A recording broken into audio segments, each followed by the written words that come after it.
Hello guys, and welcome to another weekly vlog. It's Tuesday. It's going to my mum's day. Did I do a video about my dad's shingles last week? I'm sure I did. Yeah, so going in today, I'm pretty much expecting him to still be really bad. There's this stuff that's supposed to help soothe it, which is like oatmeal bath. It's not like proper like porridge oats like you would use to eat porridge. That would just clog the bath up. This is like a fine stuff. It's called colloidal oatmeal. I was everywhere trying to get it. I was in supermarkets, I was in Boots, I was in Holland and Barrett, everywhere. Nowhere does it. Even though Boots online do it, the stores don't do it. So I had to order it online. It's due for delivery today, but of course it hasn't arrived before I have to leave to go to my mum's, so it'll be another journey in tomorrow. It's a nightmare.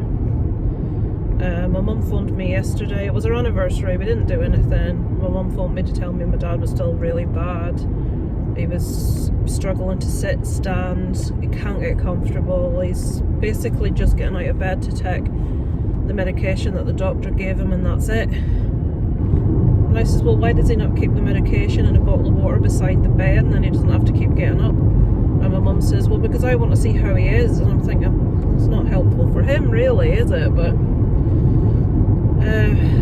it's just letting things go this far without getting help or without telling anyone that gets it to this stage. And what concerns me is that a lot of people that have shingles are left with this pain that never goes away afterwards. And if you're a person with a lowered immune system, or a person that struggles with pain, a chronic pain condition, you're more likely to get this post-infection after pain, which can last for years.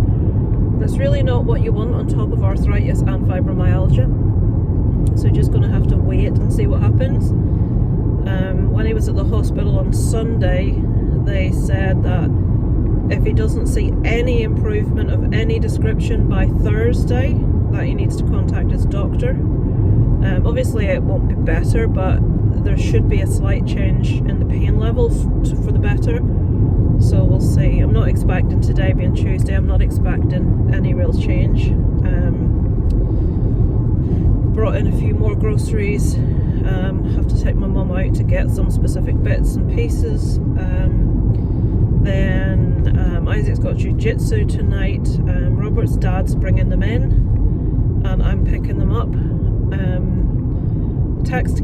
Email came through last night at 8 o'clock saying, don't forget, tomorrow night is parents' night at the jiu-jitsu thing. Please come along and see what your child's been doing. If you can't attend, please have an older sibling or a grandparent. And I'm thinking, great. Obviously Isaac didn't tell us, Isaac hasn't been listening, Isaac didn't know. And I'll have the car in town, I'm at my mum's, I'm doing stuff, and I'm actually not going to be able to get there until halfway through the class. I don't know whether or not they'll let you walk in the middle. Would be advantageous for them to actually tell you, you know, before 8 o'clock the evening before. Also, the dentist text to cancel Isaac's dental appointment for the 4th time. They've cancelled both mine and Darren's, which we're not particularly bothered about because they were checkups. What they're doing is trying to catch up post-COVID, and they're basically only taking people that need treatment, and they're prioritising people that pay privately. They're chronically understaffed in that dentist surgery. I know they used to have 3 dentists, now there's only 1. I want to move dentists, but it's finding another NHS one. Problem is, Isaac has this issue with the dentist said he's got a very narrow palate, which Darren has. Darren needed to have, I think, 8 teeth pulled when he was about 13 or 14. I can't remember exactly what age he was. He's very young teens. Because basically there's not enough room in his mouth for the amount of adult teeth that they take up. And he had this thing where his jaw locked in place. He said he was in the canteen at school once eating something, and when he opened his mouth to take a bite, I think it was like a bread roll or something, his mouth locked open and he said it was excruciatingly painful, and he managed to pull all the food out. His mouth still locked open. Eventually he managed to unlock it, but if that happens to Isaac, he will panic, and then I worry, will he choke, all this sort of stuff. So the dentist had told us we need to keep an eye on it, or they need to keep an eye on it, and at some stage he will need to be sent to an orthodontist, potentially for braces, and I would imagine for his teeth to be taken out. So they need to keep an eye on it, and they keep cancelling his checkups. How are they going to keep an eye on it if they keep cancelling? Problem is, they cancelled the last one. I phoned up and argued and said, look, this is the issue. They said that they needed to keep an eye. Oh, has he been referred to an orthodontist? I says, no, not yet. But the dentist said he needed to keep an eye so that he could do that at the right time. How is he going to do it at the right time if he's never seen him for a checkup? Eventually he says, oh, well, I'll book it in, but it's probably just going to get cancelled again. Guess what's happened? It's got cancelled again. So, not best pleased about that. I've left instructions with Darren to... There was another dentist that opened recently in town. We called to get on the books. They said they would call back and take all our information later that week because they just opened. They never called Darren back, and he never chased it up. So I'm like, can you please sort that out when I'm out this afternoon? So hopefully either that or phone the current dentist and read them the riot act. And you see, the thing is, basically all it is Isaac going in, the dentist looking in his mouth, taking 30 seconds, saying, right, that's fine, away you go. It's not a long appointment, and they should be honouring it. They should have something. They've basically just looked, check up, cancel. They shouldn't be cancelling children's checkups. Oh dear me. Anyway, it's quite a nice, pleasant day. It's 14 degrees, which obviously doesn't sound very warm, but it's, you know, the sun's out, so I'm not complaining. I'm complaining about every other bloody thing, but not the sun. So yeah, that is what's going on at the moment. This week is basically just me checking on my dad, or me and Darren checking on my dad, and making sure they've got the things that they need. The next thing's going to be Thursday, if there's no change, contacting his doctor. I know that he'll refuse to go and see the doctor, so it's going to be trying to get the doctor to come out. It's all a nightmare, the whole thing. And then there's nobody that can answer the door because my mum's obviously, he can't get out of bed, my mum can't walk, so the whole thing's just really difficult, and I can't even get through to them on the phone because the phone is cordless, and I've left a big note in front of the carer's booklet to say, please make sure you leave this phone with Kathleen before you leave. They never do. It's always at the other side of the room because it has to be put on charge every night. So I want them, when they come in, to take it off charge and put it beside her, and they always forget. And my mum always forgets to ask them to. So for me, even to try and sort things out on Thursday, I can't. By the time I'll get through to my mum, which will be like afternoon when she's out of bed, the dentist or the doctors won't come out, because you know what doctors are like, you have to phone them at 8:30 in the morning if you want anything doing. So it's just really difficult. It's like dealing with, and this is a horrible thing to say, but it's like dealing with children that live somewhere else that you don't live in the same house as. It's just having to do every little thing for them because they don't. My mind cannot get round the situation that they've seen a rash appear out of nowhere, that there's been pain associated with the rash, and that the answer to it has been, let's put some Savlon on it. There's been no, let's question what this rash is, let's go to the doctor during the week when it's open. No, we'll ignore it, we'll put Savlon on it, we'll not tell anyone about it, and then we'll call the emergency doctor on Saturday.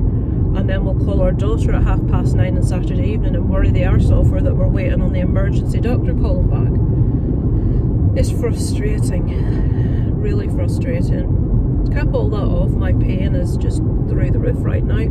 My back is excruciatingly painful, and I'm having to push a big wheelchair about today. My mum will no doubt need to go to the toilet numerous times when I'm in. Trying to help her to the bathroom, you know, it's just really, really hard. She refuses to use a hoist. She uses this thing called a steady, but I think she should be hoist, but she completely refuses. No, I don't need a hoist, it's uncomfortable, I'm not ready for a hoist, blah blah blah. So everyone else has to take the slack in the meantime.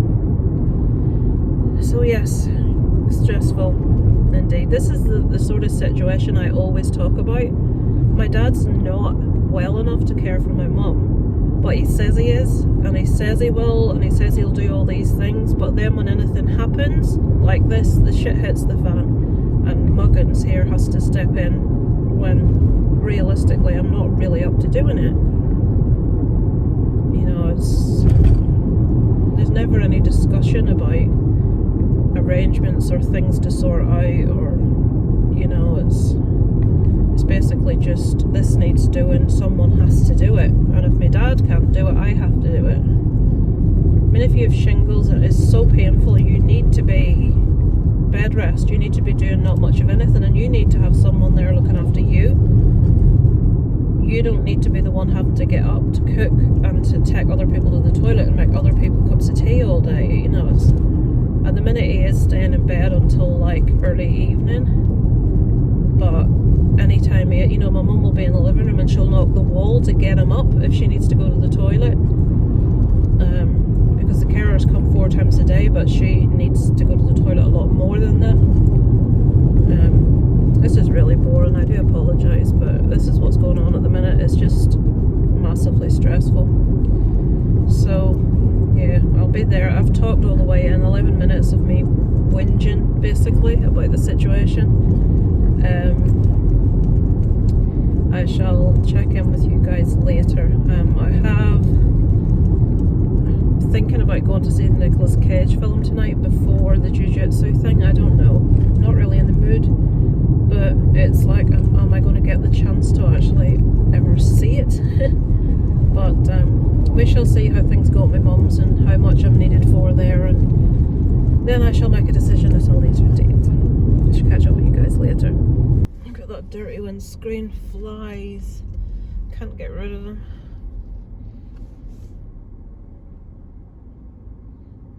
Oh, there we go.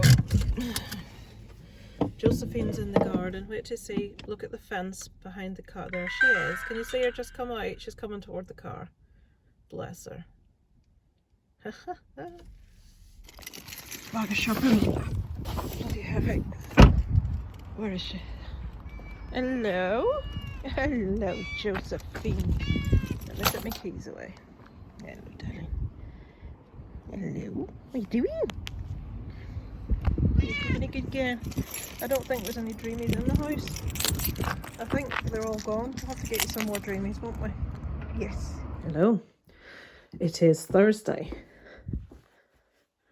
Darren is doing a little bit of weeding in the garden. He'd cut the grass and it grows like really long at the back. You can just sort of see a little bit there. The dogs are watching.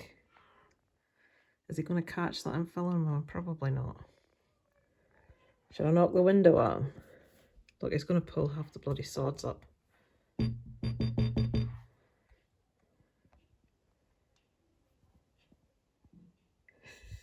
Second on the right. Second on the right.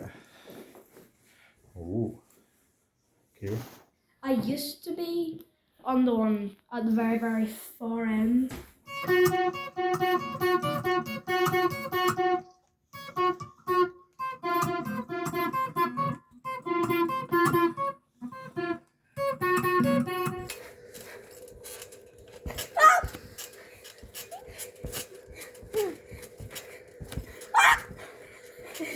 Like 2 turds in a bucket. Hello, really quickly while we're getting ready. We're going up for, don't know why that switched to phone. It's Friday. We're heading up to Robert's to collect him for Scouts. You might see my air freshener float in front of you a few times, but I'm not taking it down. I don't think there's anything new to tell anybody, is there? Anything new? No. No. Absolutely nothing. Oh no, I didn't tell you. On Tuesday when I was at my mum's, if there's anything I really want to see at the cinema, I'll go see it on Tuesday because I'm in town, I'm not wasting extra money. But Isaac's Jiu-Jitsu was on Tuesday evenings. not a massive long story, but somebody had to pick him up. I'd said I would pick him up because the unbearable weight of massive talent was on at 5:20, and it would have ended probably half an hour before they were due out, which was perfect. So, and the place they do it is basically beside. Yeah, see. Flipping hell, we've sat here for ages. You know that weather where you get insects on your windscreen and they don't come off with the normal? It's that. So I don't know how we're going to get them off.